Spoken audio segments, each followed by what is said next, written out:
Sir, new Cadet Powell reporting to the cadet in the red sash for the first time as ordered. So that little spiel was from apparently what West Point cadets have to go through on their first day at attending West Point. And I totally would have failed. I would have been one of those people that would have been up there all day repeating that same line, being interrogated by the cadet in the red sash. I even think I probably screwed up just saying that right now. But anyways, I mean, I had to practice that like 100 times even before I even attempted it here. And I'm just letting you know, I feel for those people that have to do that. So this is Jim coming back from Atlanta. We just listened to This American Life. It was basically an episode where they had 20 different stories tried to crammed in within a 60-minute program. It was really good. They, just wanted to go over some of my favorite ones. That was one of my favorites. I just had visions of, back in the day when I was in a fraternity. I was always made fun of because we didn't really have a mean, like our fraternity was not strict like that at all. And so, but I could totally see that would have been a great thing to do. As far as like interrogating your pledges, just following a simple command is just repeating a simple sentence. It can teach you a lot about paying attention and focusing, and that was really good. I think it's really a shame. I don't know if this is true or not, but I had heard that the Army has gotten really soft, and that they even now offer what they call a stress card to those individuals who are getting interrogated and yelled at by their officer. The reporting officer, that if they're just too stressful on them, they can hold up that card, and the drill sergeant has to give them like a 10-minute break or something like that. Which, if that's really true, it's really sad that we've gotten that soft. I mean, the idea is that you're just trying to tough them up, and you're out in the military. If you're in the military and you're getting shot at, getting yelled at is the least of your problems. So anyways, I hope that's not true. If it is, I'd love to hear from my military friends. Probably my Marine friends are like, yeah, that's not true in our division.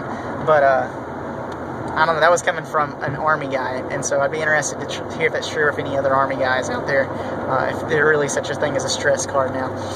Other funny things in the podcast that I listened to, I thought it was great how they had a school for girls who, it was more like a reform school, girls who had gotten in trouble, and on their last day of going through the program, they had to sing a song talking about how they apologizing to their mother, which I thought was great as well.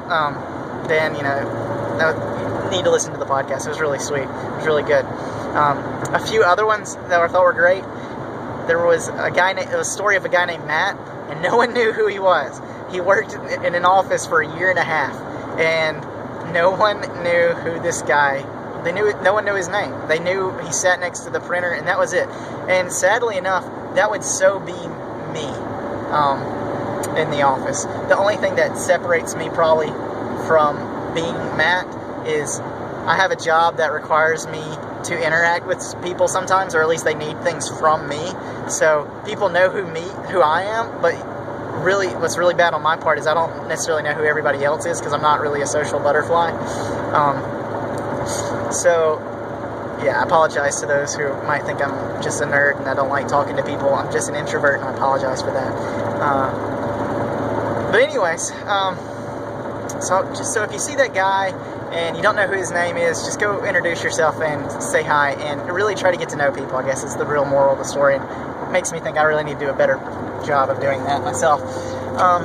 And lastly, the other story, which I thought was really great, was about the story of the hot dog company that they produced hot dogs. They had this old manufacturing building for a long time, and they were selling great, and then all of a sudden they decided, not all of a sudden, they decided to upgrade their plant and build a bigger, better place, and with all the state-of-the-art equipment. And so they did that, but then all of a sudden something was wrong. Like the hot dogs are coming out like a bright red, or maybe they were coming out dull, and they weren't looking, they didn't look like they used to at all. And so they spent tons of money trying to figure out exactly what to do, and then they come to later find out that as they were reminiscing while drinking beers, after like 2 years, they realized that there was a guy named Irving that used to carry the hot dogs through the factory to put them on a loading dock or whatever, and then it just kind of dawned on them, like, oh my gosh, it's the way Irving would carry the hot dogs through the building and put them in a new room. And they had let Irving go, or Irving had quit and decided not to work in the new factory, but his small task of transporting the hot dogs was actually the key ingredient for letting the smoke-filled air or whatever permeate the hot dog skins. So the moral of the story was that a lot of times we don't know why we're successful. And all the money in the world and all the brilliance sometimes doesn't give you success. And sometimes it's the little guy who has a simple job that ends up making you the most successful, and who would have thought. Anyways, that's it for now.